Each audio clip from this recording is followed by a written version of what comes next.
ത്രിയേക ദൈവത്തിന് സ്തുതി. കർത്താവിൻ്റെ പരിശുദ്ധ തിരുനാമം മഹത്വപ്പെടുമാറാകട്ടെ.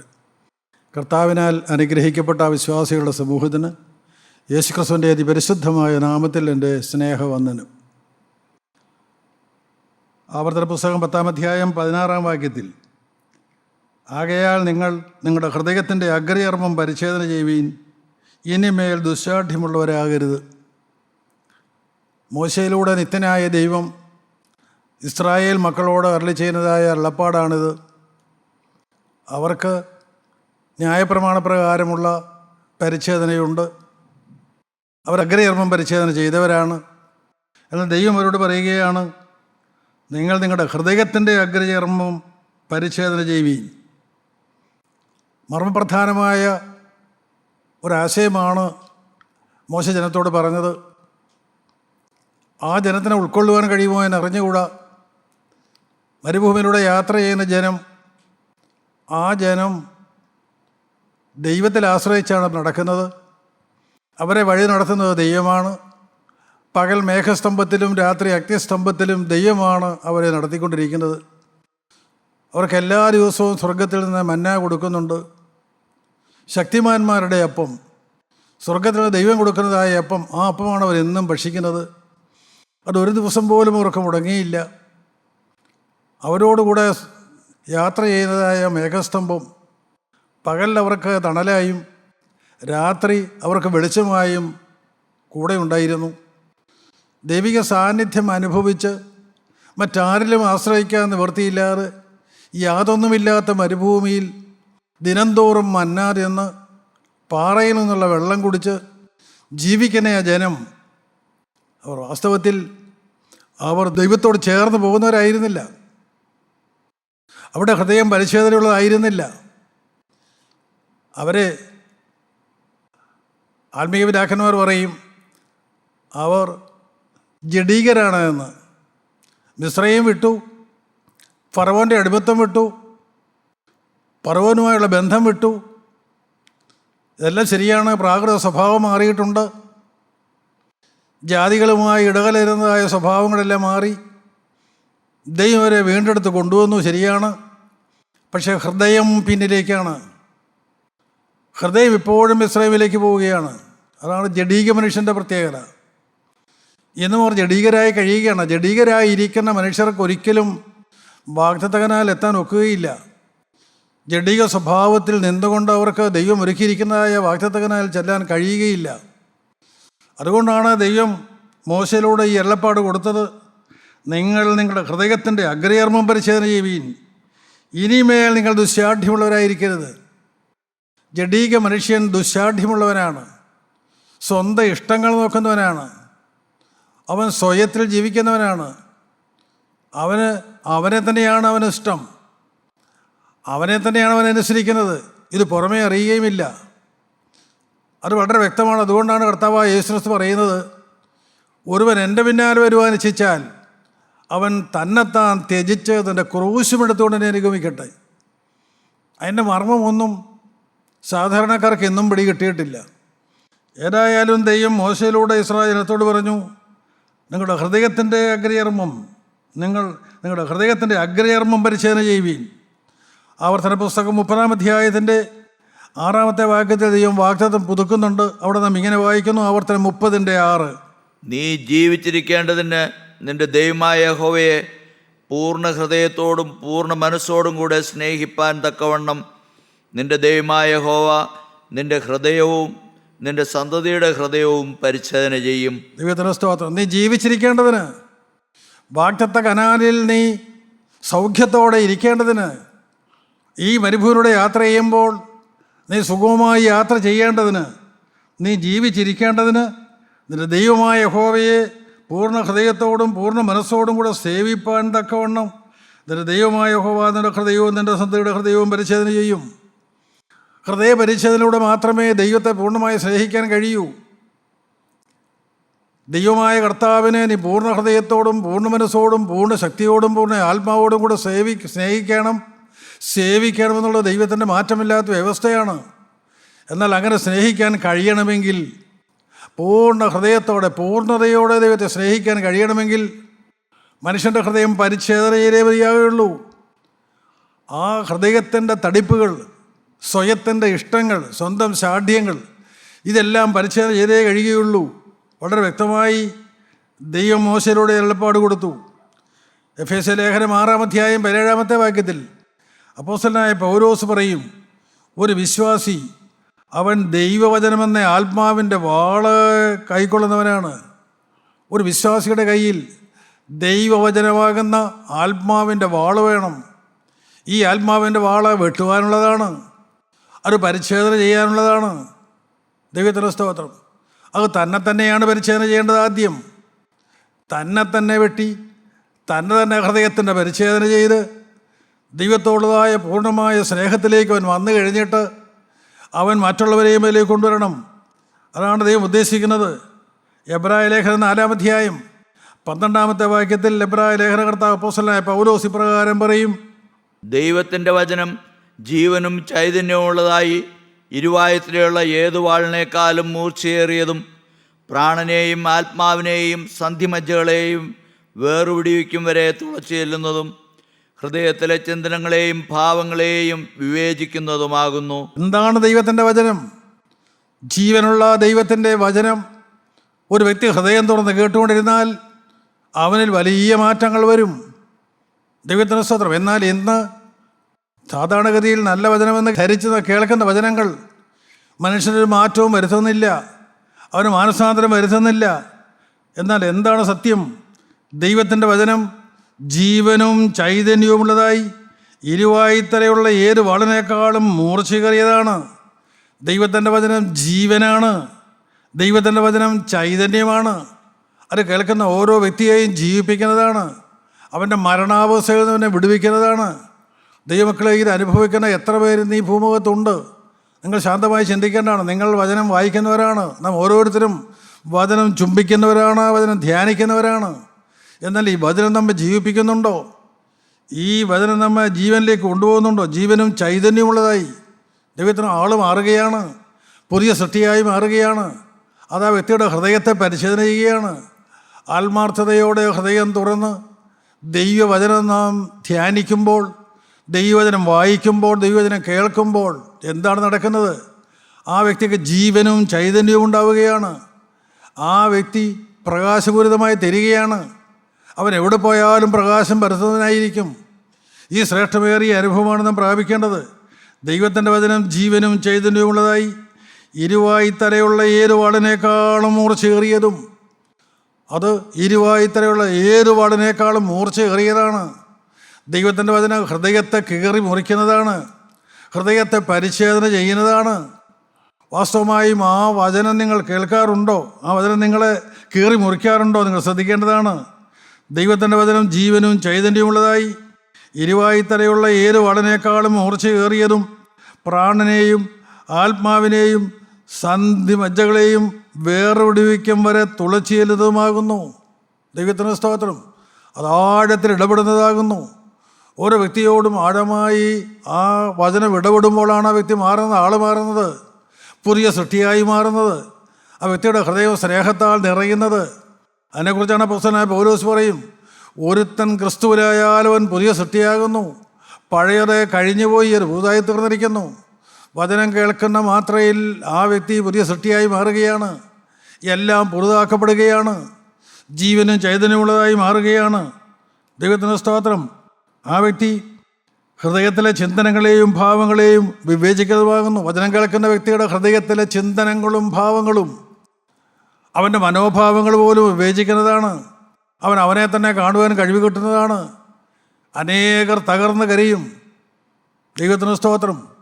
ഈ എളിയദാസൻ്റെ അനുഭവത്തിൽ 46 വർഷങ്ങൾക്ക് മുൻപ് വചനം കേൾക്കുമ്പോൾ, ഞാൻ ആദ്യമായി വചനം കേൾക്കാൻ വരുമ്പോൾ അനേകരിരുന്ന് അലറി കരയുന്നത് ഞാൻ കണ്ടിട്ടുണ്ട്. പല ചെറുപ്പക്കാരും വാവിട്ട് കരയുന്നു, പാവബോധം കിട്ടിയിട്ട്. ആദ്യമായി വചനം കേൾക്കുമ്പോൾ എനിക്കൊരു മനസ്സിലായില്ല, എന്തിനാണ് ഇങ്ങനെ കരയുന്നത്? കണ്ടാൽ കുഴപ്പമൊന്നുമില്ല, നല്ല ആളുകളാണല്ലോ, അവരെന്തിനാണ് ഇങ്ങനെ കരയുന്നതെന്ന് ഓർത്തു. പ്രിയപ്പെട്ടവർ, ജീവനും ചൈതന്യവുമുള്ള വചനം ഒരു വ്യക്തിയുടെ ഹൃദയത്തിൽ രൂപാന്തരം കൊടുക്കുകയാണ്. ഇന്ന് വചനം കേൾക്കാനുണ്ടോ?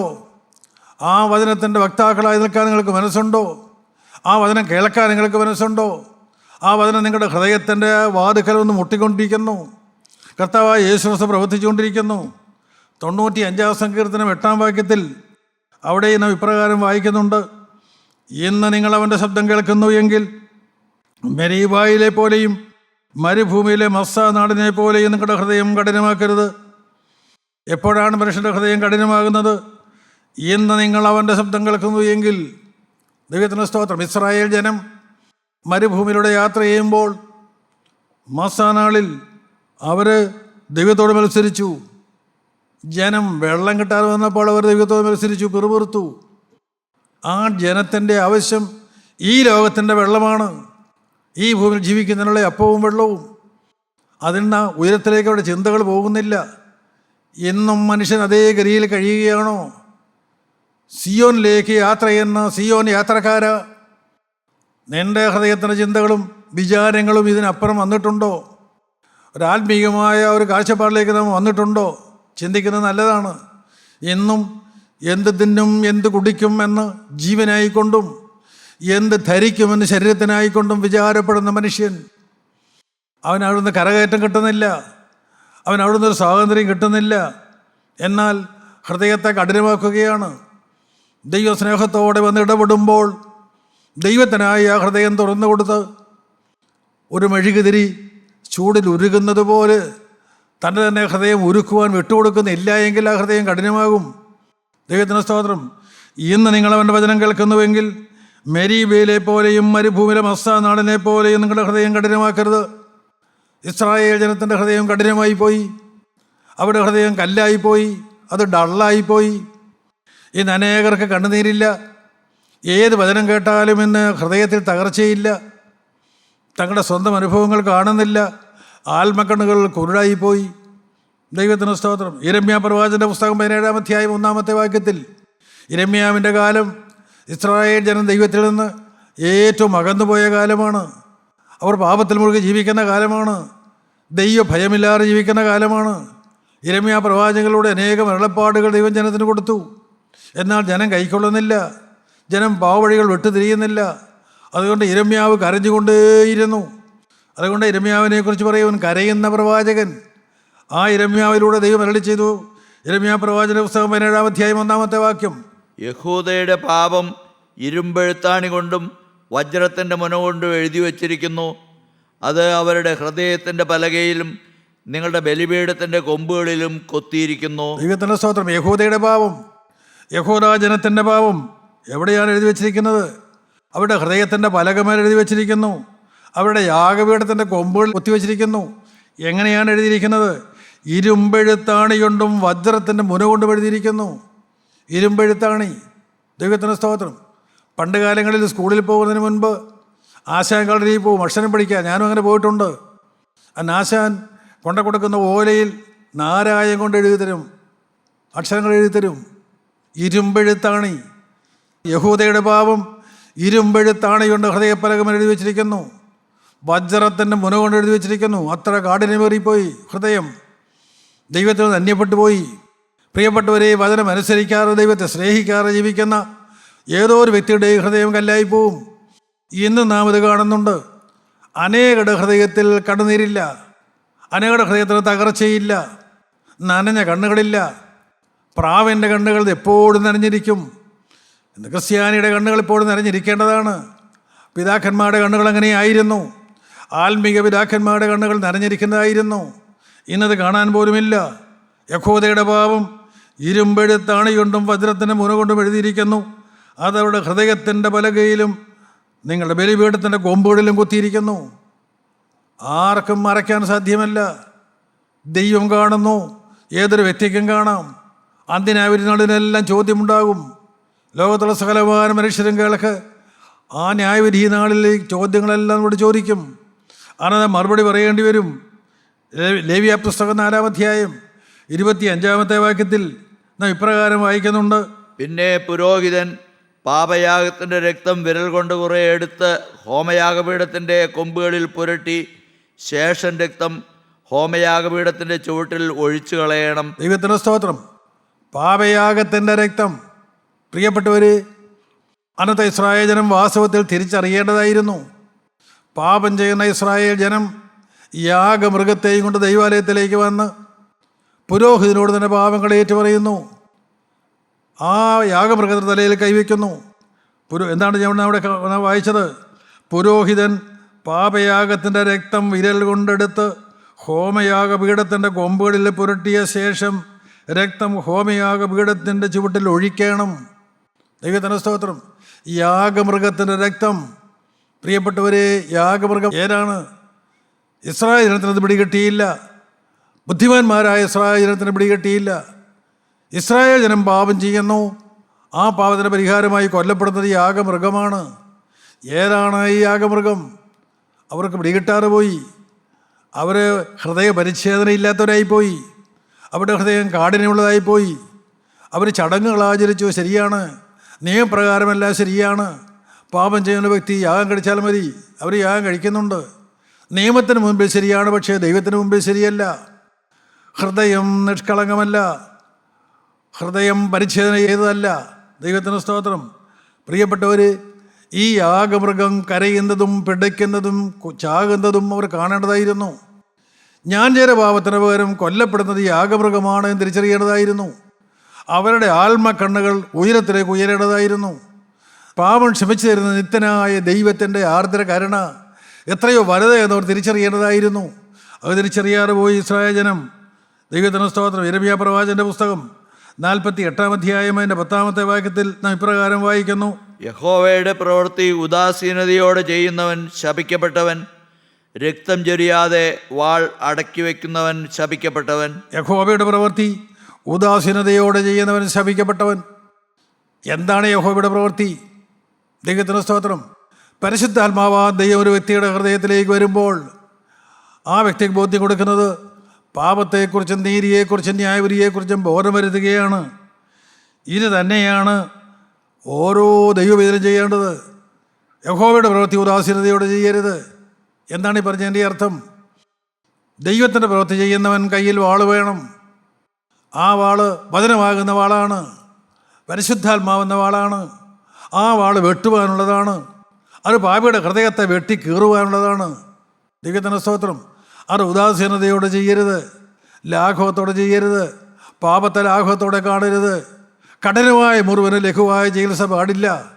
ഇന്നെല്ലാം നടക്കുന്നത് അത് തന്നെയാണ്. സാരമില്ല, ഒന്നും സാരമില്ല, കാഴ്ചയും നേർച്ചയുമായിട്ട് പോരെ, അനുഗ്രഹം മേടിച്ചുകൊണ്ട് പൊക്കൂ.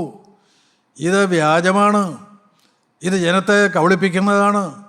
ഇത് ശരിയല്ല. ദൈവത്തിന് ശിക്ഷാർഹമാണ്. ദൈവത്തിന് സ്തോത്രം. യഹോവയുടെ പ്രവൃത്തി ഉദാസീനതയോടെ ചെയ്യുന്നവൻ ശപിക്കപ്പെട്ടവനാണ്.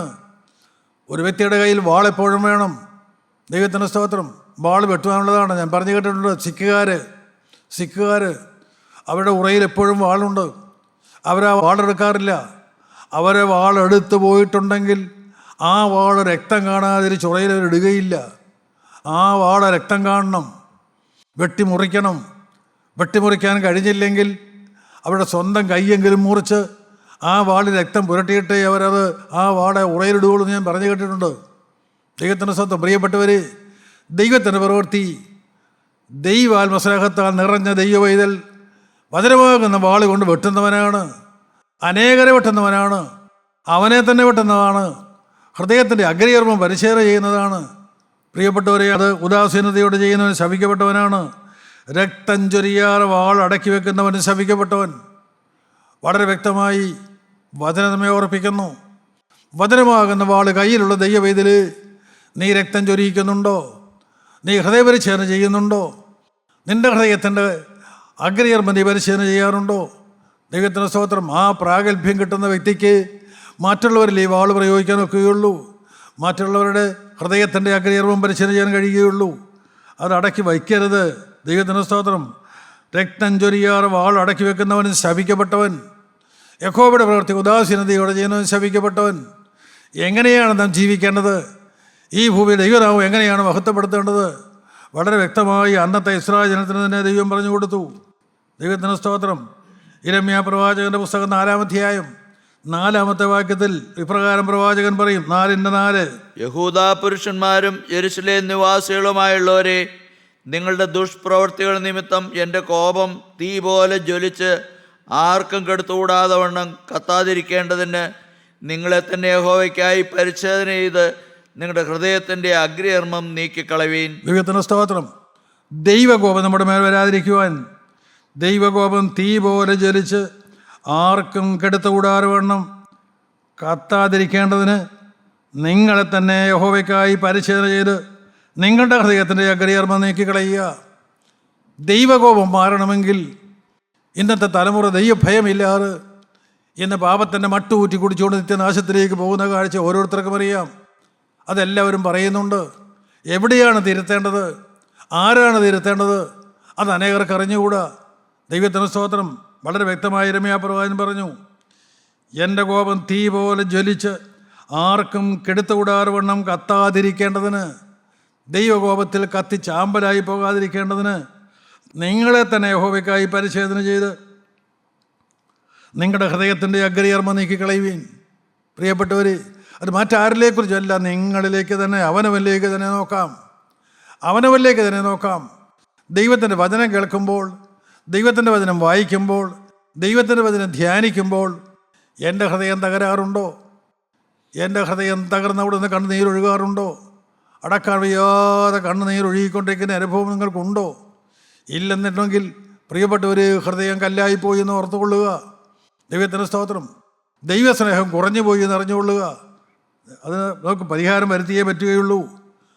അപ്പോസ്തലനായ പൗലോസ് റോമാലേഖനം 2-ാം അധ്യായം 29-ാം വാക്യത്തിൽ ഇപ്രകാരം പറഞ്ഞു, അകമേ യഹൂദനായവനത്രേ യഹൂദൻ, അക്ഷരത്തിലല്ല ആത്മാവിലുള്ള ഹൃദയ പരിച്ഛേദനയത്രേ പരിച്ഛേദന.